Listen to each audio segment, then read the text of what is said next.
très lourd passé Oui. entre la France et l'Afrique. Il y a un passé qui a Comment été- est-ce que vous le résumeriez, notamment pour les jeunes qui nous regardent? Écoutez, pour les jeunes qui nous regardent, je pense qu'il faut leur dire, votre avenir, il ne se construira pas sans l'Afrique. C'est impossible. Vous ne rêvez pas, les amis. C'est Emmanuel Macron qui a fait ces déclarations. Il faut dire à la jeunesse française qu'il n'y a pas d'avenir, ou leur avenir, ou la construction de leur avenir est pratiquement impossible sans l'Afrique. Donc si un monsieur qui est mieux politiquement, analytiquement, peut faire des déclarations comme ça, les politiciens français comptent sur quoi? Les amis, allez dans les centres de détention. La quasi-totalité sont des Noirs, des Africains. Écoutez les discours dans les médias français. Les extrémistes notoires disent qu'il faut chasser les Africains de la France. Mais si vous regardez bien l'histoire de la France a été construite par les Africains. Les esclaves, et après, nos parents sont allés défendre la France. Lors de la Première Guerre mondiale, s'il n'y avait pas l'intervention des Africains, la France serait un territoire allemand. Donc, on a donné de notre sang pour libérer, écoutez très bien, pour libérer la France. Lors de la Deuxième Guerre mondiale, on a donné encore quoi? De notre sang pour libérer la France. Et si vous regardez bien, la France a un siège permanent aux Nations Unies par rapport à quoi? La France ne faisait pas partie des pays qui ont gagné la guerre contre l'Allemagne. La France n'était pas membre permanent des Nations Unies au Conseil de sécurité. C'est grâce à l'Union soviétique, dont la Russie, que la France est devenue membre permanent. Donc un pays qui a perdu la guerre, en pratiquement un mois de guerre contre les Allemands, c'était bon pour eux. La capitulation.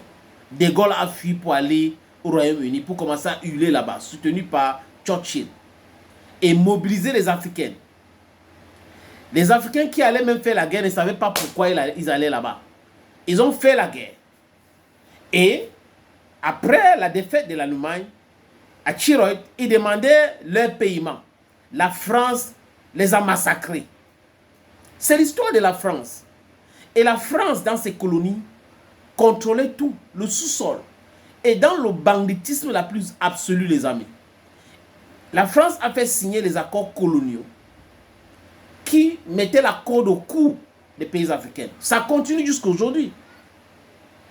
Le sous-sol des pays africains que la France a colonisé, les amis, jusqu'à aujourd'hui, parce qu'il y a certains pays qui sont en train de sortir de là, comme le Burkina Faso, c'est fini. Comme le Mali, c'est fini. Comme le Niger, c'est fini. Mais il y a d'autres pays africains, francophones ou anciennes colonies de la France qui continuent à laisser spolier le sous-sol par la France. Donc la France vit comment? Pour ceux qui sont en France, pour ceux qui ont visité la France, ils savent que ce que je dis c'est vrai. Et il y a beaucoup de personnes qui ne veulent pas travailler parce que l'État va les donner un certain montant. Donc on les paye. On paye les gens qui sont au chômage. Ailleurs, ça ne se passe pas comme ça. En Allemagne, non. Il y a des services basiques pour tout le monde. Aux États-Unis, il y a des services basiques pour tout le monde. Mais vous devrez travailler. Parce qu'il y a des opportunités de travail pour tout le monde. Certains en France ne veulent pas. Ils ont dit oui, ils ne sont même pas enregistrés à Pôle emploi. Ils attendent seulement qu'on les donne là. Vous croyez que l'argent là vient d'où? Jacques Chirac, avant de mourir, avait dit que plus de 95% de ce que les Français ont sur la table vient de l'Afrique. Il avait parlé du café et des autres. Mais l'Afrique a quoi? L'uranium. Parlons du uranium du Niger. La France a l'électricité nucléaire. Grâce à quoi? À l'or jaune qu'on appelle uranium. L'uranium de la France venait d'où? Arriva après Orano du Niger. Je prends un exemple. L'uranium sur le marché mondial est vendu, comme nous sommes en zone CFA, disons 500 francs. La France achetait 1 kg d'uranium du Niger à 5 francs, parfois 8 francs. vous êtes à 500 francs. On vous donne 8 francs ou 5 francs. Ça, c'est le banditisme, le vol, la criminalité avancée. Et la France n'a même pas eu la sagesse de construire une centrale nucléaire civile au Niger. Pour dire, ok, on prend ça ici, mais au moins, il faut que ça tourne aussi chez vous. Mais quand le Niger vient dire, on ne veut pas, on revoit tout ce contrat. Emmanuel Macron est allé à Kazakhstan. Hein. Il a même proposé la construction d'une centrale nucléaire là-bas. Donc vous voyez que nous, on peut nous manquer du respect. On respecte les autres. Et vous avez des traîtres, des esclaves de la maison qui vont continuer à soutenir ces non-sens-là. Quand Emmanuel Macron ouvre sa gueule et dit que la construction de l'avenir de la jeunesse française est impossible sans l'Afrique, ça veut dire quoi? Ça veut dire qu'il faut continuer le pillage de l'Afrique. Parce que là, ce qu'il dit là, ce n'est pas il faut un partenariat gagnant-gagnant avec l'Afrique. Il faut recoloniser l'Afrique. Il y a un certain général Louchande qui, dans un podcast sur la plateforme de Figaro, avait dit qu'il faut recoloniser l'Afrique. Les gars voient la Russie aujourd'hui comme une menace. Pourquoi? Parce qu'ils ne peuvent plus continuer à nous imposer la brutalité. On a la possibilité d'avoir des armes et se défendre. Et eux, ils ne sont pas nombreux. Aujourd'hui, nous sommes nombreux. Ça rend l'équation très difficile. Il n'y a pas d'avenir, la construction d'un avenir de la jeunesse française sans l'Afrique. Et vous demandez aux Africains de quitter la France. Vous torturez les Africains. Vous nous imposez la criminalité qu'on appelle monnaie, franc CFA. Parce que c'est la nappe du siècle. Le criminel qu'on appelle De Gaulle est derrière cette arnaque-là. Et ça continue comme ça.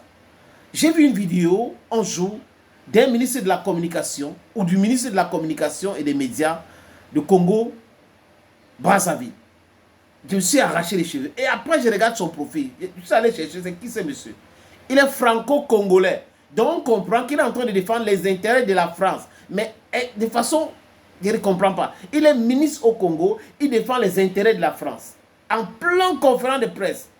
Il était même très agacé. Vous voyez que cette France-là n'aime pas l'Afrique, mais la France aime les ressources naturelles de l'Afrique. La France aime voler en Afrique, aime spolier en Afrique. Sans nos matières premières, les industries françaises ne peuvent pas tourner. Et la France ne les achète pas.